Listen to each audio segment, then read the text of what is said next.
Hi friends, it's Chrissy. It's been a little while, and as much as I want to offer explanation, justification where I've been, the truth of the matter is it doesn't matter. Um, and I'm back, and I have a couple of new things that I'm really excited about that I am hoping will reinvigorate my practice. I've been pretty diligent but disengaged, I guess is the way that I would describe my recent practice in all of the things, in the tarot, in the Reiki, in the meditation, all of it. I've been doing it to check the boxes, but I don't really feel like I've been engaged in that process. So, yeah, I have a few new things that I'm hoping will reconnect me to my process, to my practices, especially with things finally getting warm where I am. I'm just I'm just really hopeful. So we'll start with, I have three things to show you, and I'll start with the most sort of mundane of them, I guess. A few weekends ago, my family went to the Smoky Mountains, and I was really impressed with how didn't, we didn't actually go into the touristy places. We actually just stayed in our little cabin and in the surrounding area, and that was really, really nice. And part of that was a little, one of those little country general stores that they have in the mountains of Tennessee, and they had these cute little, velvet bags for, I think it was $7 a bag. I know it was less than 10. 6, 7, 8, somewhere around there, because I know I bought my crystals and my candy for right at $10. And I was really impressed by this beautiful selection that I got for $7. And I'm also really excited now that I opened this, because what I was looking for was a piece of unakite to put in with the deck I'm getting ready to show you, and I'm glad that I have that. So this was a lot of fun. My niece is 13. We also played around with identifying the crystals while we were digging for our own special pieces. Um, and some of these I'm not really sure what they are. Um, I love this piece of, I'm pretty sure it's peach moonstone. These really, really pretty pieces of lepidolite. I was super stoked to find. I have sometimes tiger's eye for me falls really flat, and I loved seeing the striations in this piece. I was just really pleased, and this red jasper always just has my heart. So these are going to be the crystals that I carry around in my practice this month here in this green bag. And whether or not they come out really doesn't matter. Look at this pretty little piece of fluorite. This is just the energy of a variety. Whatever I need will be present for me in that moment. And now I'm like, I could have gotten a few more in there. But this is my current little magic crystal bag. So this was kind of amazing. So for reasons that I had forgotten, I follow Sacred Womb Creations on Instagram. And they posted this picture of this beautiful mala. It's solidite and little wooden beads to put oils on. And sodalite. I think I had an extra syllable there. And I saw this mala, or this set of prayer beads, and I love that it dings, that the charm dings here on this piece of wood. I love that it makes noise. I saw this, and there was no indication on the website, or on Instagram, I'm sorry, of the purpose of this mala. And I used to work a lot with Saint Anne, or Anna, as I call her, who is Mother Mary's mother.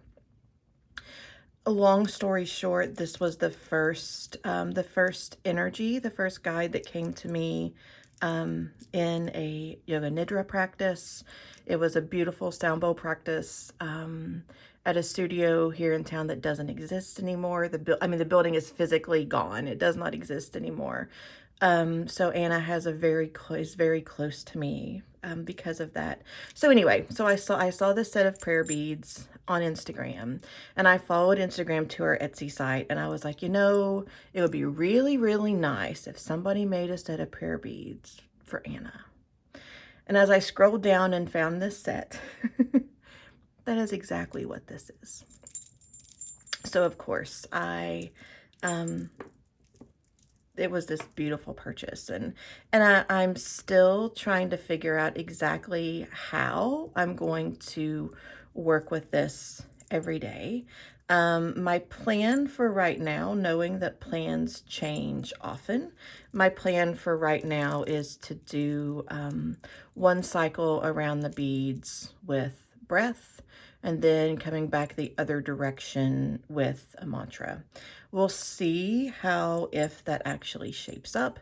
I know that I do better when I have ideas, but then allow things to come to me naturally.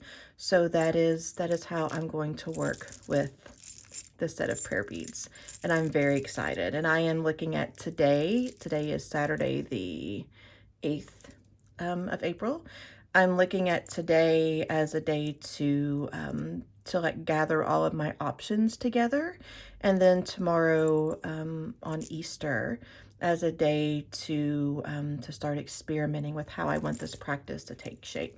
So I'm not going to say I'm going to do X with this and how often. I'm going to say I'm going to work with this and I want to spend the next little chunk of time figuring out the best way how. So sodalite. Sodalite is a crystal that promotes truth and integrity and intuition and connects us to our psychic abilities, which I really feel is something that I've kind of let slide. I've kind of not been super focused on. So I'm very excited about this practice. The other thing, so I just had this in my stack. This is from the, not Work Your Light. Is it Work Your Light? One of the mini decks that I got rid of. But I saved this card. So this card is going to stay with the mala, and I decided to use this rose oil from Revive in my practice.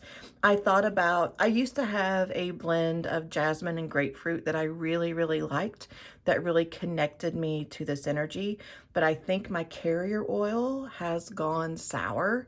And I used all of the roller that I had, and I think what I have, the grapeseed oil that I have in my closet, I think that's gone sour. So, I didn't want to let the perfect be the enemy of the good. So I'm going to be using this rose oil for a while. One, seeing if bringing oil into this practice is important to me. And then if so, and rose doesn't do it for me, then I'll look at making a new roller for myself. So then looking at the decks that I want to bring into this practice, I have 1, 2, 3, 4, 5, 6. What I've started doing with my decks is I have one of those 2-tier carts from IKEA that everybody has, it seems like. And on the top shelf, the top tier of the cart is the decks that I'm currently working with.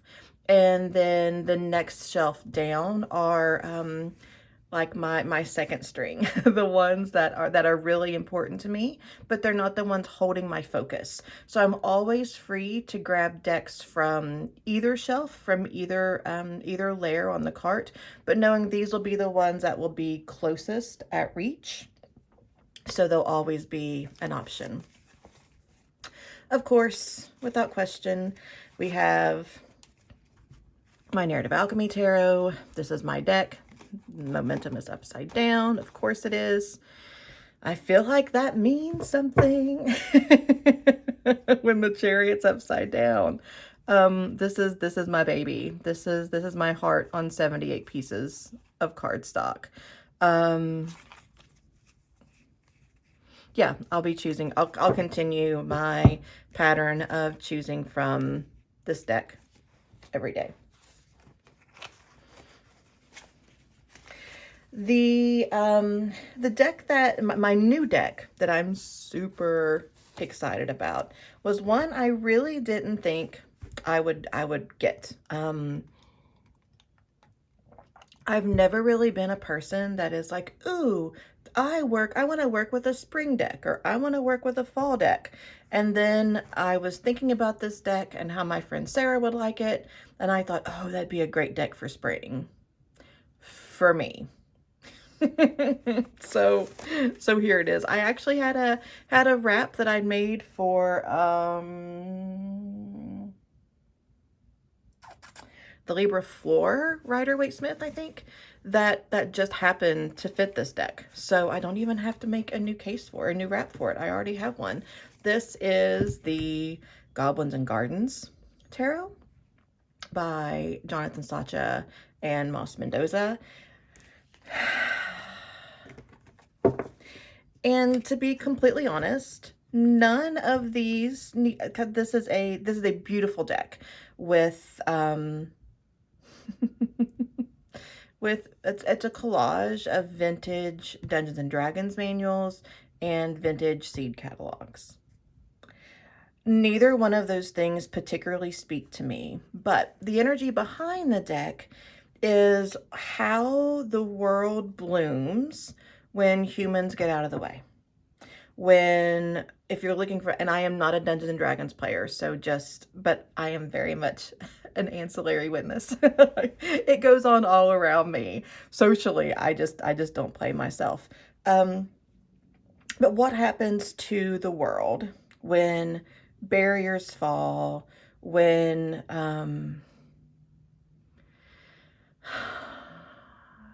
the intruders leave? And to me, it just holds this very precious energy of getting out of our own way. What happens when we remove all of our barriers and we allow ourselves to bloom and grow? That's what I gathered from just what I've read on their website about the deck. And that intrigued me because I feel like a big part of my work with the High Priestess, which is my card of the year based on my birth date, is getting back to my blueprint, getting back to who I was before the world told me who I should be. And a lot of that is getting out of my own way. And this deck, in the way that it was created, spoke very clearly to me about removing barriers and removing external conflict and removing just noise. And that's why I'm excited to work through this deck. So I looked at the majors and then I stopped because I'm like, I want to be surprised. And I even feel like the energy here of this High Priestess is she's here living her life, right? She's blooming. She's bringing color into the world. And then we have this little creature down here saying, oh, but wait. And she doesn't care. I love that. And the Empress, I love that we don't have some beautiful pregnant woman. We have a monster balancing vegetables on their head. One of my favorite things about this deck is, so it says, instead of traditional tarot suits, you'll find they've been replaced by different plant life. Ferns as swords, fruits as pinnacles, wildflowers as wands, succulents as cups. And I want to be honest, I typically don't like this replacement of suits. However, what this deck has done, and it's still in order because I wanted to show it to you. So yes, the ferns are the swords, but the cards still say swords. The imagery is just ferns. And the wands are wildflowers. But guess what? It still says wands. The symbolism is simply wildflowers. Moving on. The coins are, I think it's funny, it's coins and it's pentacles here, but they're fruits, which I'm also going to throw vegetables in there. I mean, they're things you eat, which is beautiful, I think, for the suit of pentacles. But again, it still says coins on the top. The imagery, look at that. Oh my gosh, this is great. And the cups are succulents. I'm very curious about the Ace of Cups in the shipwreck. I'm gonna go to there and see what it says to the guidebook. So, the Ace of Cups. Flow, love, praise, imagination. Oh, I like this already.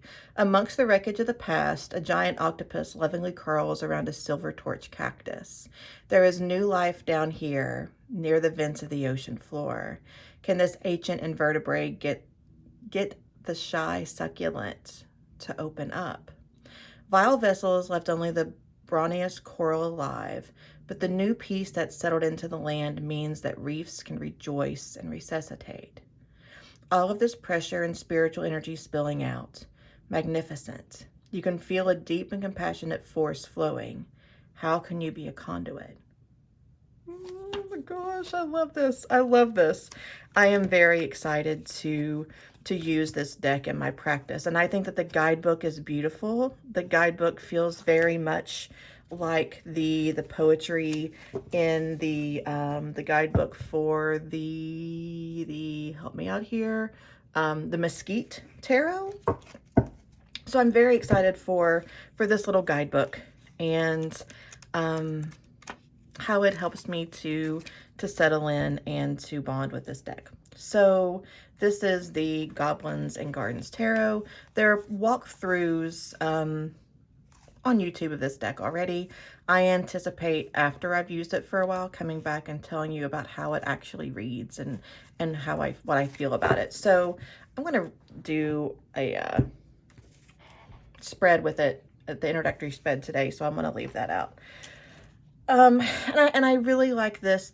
I think how this goes with my work with Anna is having this acknowledgement of what I'm getting back to, what my foundation is, what my path is, and how that can open up before me and ahead of me. So sticking with the floral theme that we have in Goblins and Gardens, I will also be using my absolute favorite, the Tarot of the Drowning World. And now I'm curious how they look together. Oh my gosh, I can't wait. I cannot wait to use these together.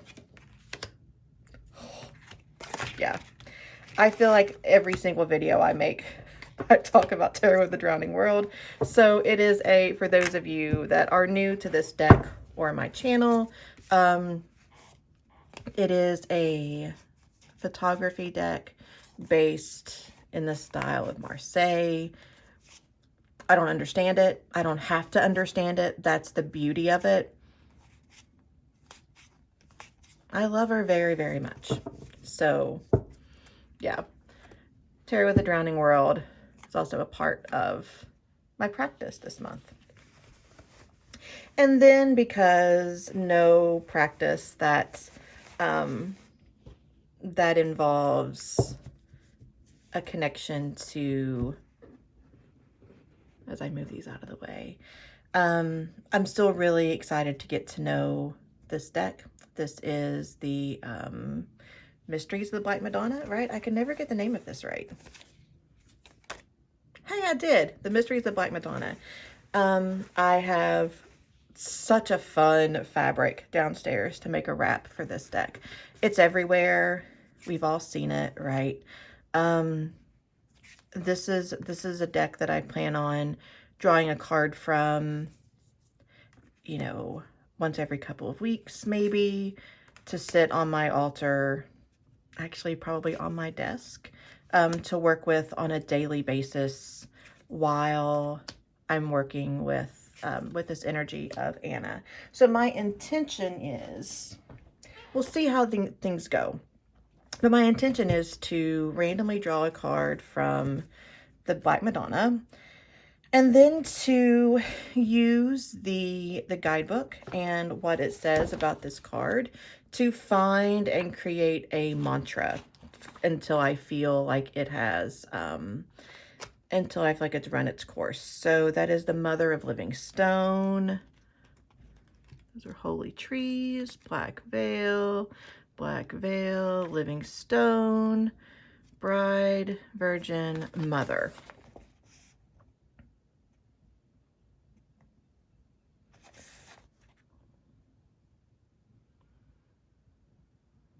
So I'm just reading through this to see if there's something that pops out that would be a mantra from this. Okay, so Julian of Norwich says, "We are not to solve the contradiction, but remaining in the midst of it, in peace, knowing it is fully solved, but the solution is secret and will never be guessed until it is revealed."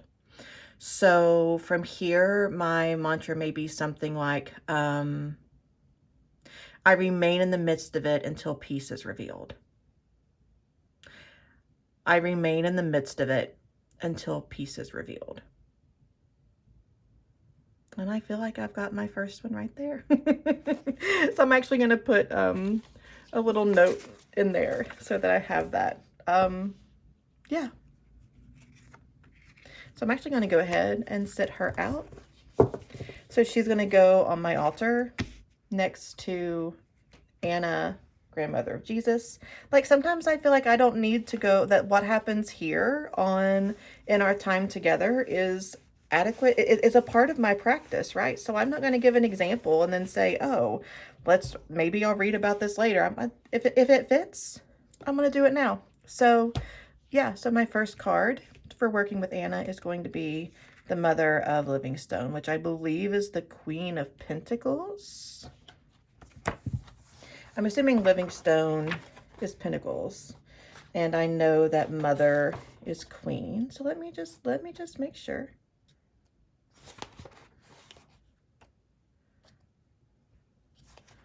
I'm not exactly sure where the descriptions of, yes, okay, so Living Stone is Earth, so Pentacles. Yes, so this is the Queen of Pentacles. This is a great way to get started. The other deck that I'm curious that I may bring in is the Radiant Crystal cards. This was a gift from my friend Amy.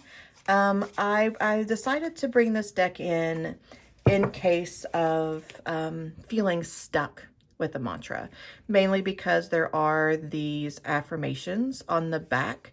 So I just wanted to have a place where if I draw a card and I don't feel a mantra that comes out from that, or if I need something different that day, if I'm feeling like I'm confused, there's a lot of noise and I don't know what I want my mantra to be, that this is just another option. And I realize I'm showing you the back of the cards, but this is just another way to find affirmations for me. I really am treating this more as the affirmation of the energy, not so much what the crystal itself is, although good grief, these are beautiful. I love red jasper. I am stronger when I am supported and nurtured. And I don't know how I'll use this deck, to be honest. I don't know if I will. It's got quite a bow to it. That's interesting. I don't know that's been out of the box. I don't know if I will shuffle and pull a random card. I don't know if I will go through it and choose one that resonates. I don't know. I'm just going to have this deck available to me, and I'm just shuffling this way to see if I can get rid of the bow a little bit, but maybe a little. I'll work on it. So this is the Radiant Crystal Oracle deck. And then because Chrissy can't function without a Rider-Waite-Smith, I've really enjoyed my time with the Tarot Original 1909. This is from Lo Scarabeo. This deck is incredibly over the top and obnoxious in its use of reds and teals, and I love it. The rudeness of the red is incredibly grounding to me. And this chartreusey mustard color, it's over the top color wise, and I love it. And I think it works really well with the Goblins and Gardens. So yeah, this is my main practice for a while. Goblins and Gardens, Terror of the Drowning World, 1909, Mysteries of the Black Madonna. But since I'm here, I'm going to put some things away. I'm going to do an introduction spread with the Goblins and Gardens. And we'll check in with the guidebook as we go. Let me clean all my stuff up. Yeah, and we'll check in with the guidebook. I'm going to get my rosary out because I just want to.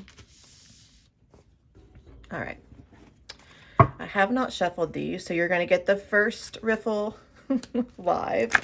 And of course, good grief, that's a beautiful shuffle. I'm not a super fan of the gold gilding, but on this deck, I don't mind it at all. It's not sharp. It doesn't feel like it impedes the riffle shuffle at all. I am very excited for it to get, I hope it gets worn. One of my favorite things, I don't remember which, I think it's my copy of the Fountain Tarot, but you can really see on the short edge of the cards where my thumbs go when I shuffle. There's a definite lack of gilding on the thumb area, and I love that very much. So I am not precious about my gilding. Let it break down. That's how I know it's loved. This shuffle is phenomenal.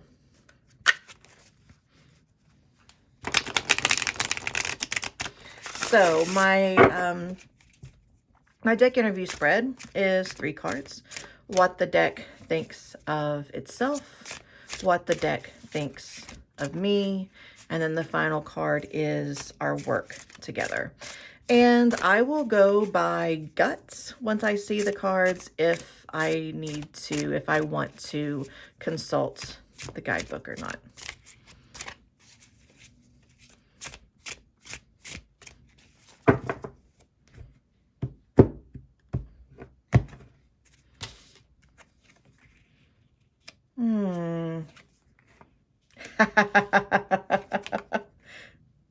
Oh my gosh, what a beautiful reading. So what the deck thinks of itself is the King of Cups. It holds the answers. It's going to be able to guide me into my deeper emotional spaces. What it thinks of me is the Fool. Thinks of me as the beginner. Thinks of me as, I see this as acknowledging my realness, my vulnerability, my curiosity in this space. But also acknowledging that I am a major and the deck is a king. So there is still that it's my responsibility. The king is here, the deck is here to show me, but how I move through is my responsibility. Then our work together is the Queen of Coins. Our work together is, strangely enough, what we have here in the Mother of Living Stone, in guiding me through how to become grounded in my practice, in myself, in my resources, and what I have available to me. I love it. So I'm going to check in with the guidebook just to see if anything pops out. So with the King of Cups, what the deck thinks of itself. He is a mirror to the rest of the world. All see their darkest parts of themselves as they gaze upon him. He lives alone with cacti that would never hurt him. He is happy knowing there is kinship in all living things. You are not lost, but found, in fact. Balance. You are deep in your emotions. Beautiful. The deck sees me as the Fool. That's easy. That's here in the beginning. Do, make, say, think. Wide-eyed, wild and bearing gifts. No weapons, no shields. Trust takes time and gives chances. I'm invited to be boundless. Yes, yes, yes. And our work together, we have the Queen of Coins.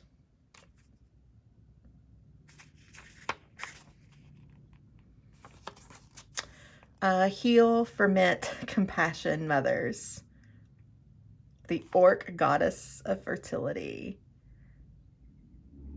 She is sanctuary. Oh, so the deck sees itself as sanctuary. The warmth of home and a cooked meal.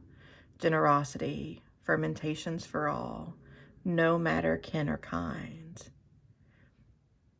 Haven and harbor, compassion, cuddles, cooking. May your fireplace be forever lit.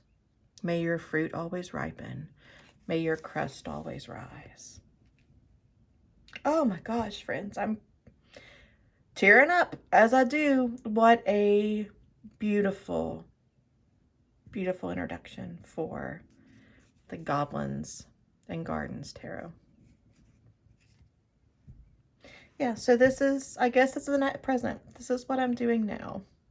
Working with Anna, the grandmother of Jesus, with my beautiful set of prayer beads from Sacred Womb Creations and the Goblins and Gardens deck. It's so lovely. I'm going to sit with this for a minute. I thank you for being here, and I'll see you next time.